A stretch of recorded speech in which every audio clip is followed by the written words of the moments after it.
Hello my lovelies, I'm Cheryl-Ann Webster. I am a registered Canadian art therapist and clay artist. I'm excited. This is the year I restart my journey with clay.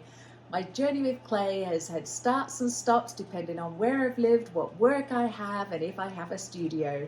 Well, this is the year. I've retired from my administrative job and I'm going full-time back into clay, and I have my studio up and running. I couldn't be more excited for what's ahead and what I'm going to sculpt next. So I thought I'd bring you along for the ride. On this channel you'll see some older videos, much older videos, of my journey with the Beautiful Women Project, an exhibit that toured for a number of years where there's 120 life-size clay sculptures all around body image and self-esteem.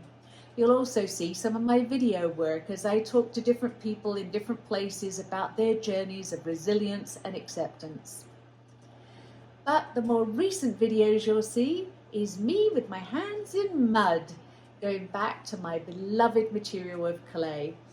I'll be sharing with you some of the techniques that I use, some of them a little old-fashioned or a little primary, but I love them, pinch and coil. Other techniques are perhaps a little more up-to-date or a little bit more adventurous, using spray guns to apply the glazes and colorants, and who knows what else is coming. I'm sure there might even be some mixed media in there at some point as well. But come along for the ride. Let me know if you have questions, let me know if you have suggestions, and really sit down, grab a cup of tea, and let's get claying.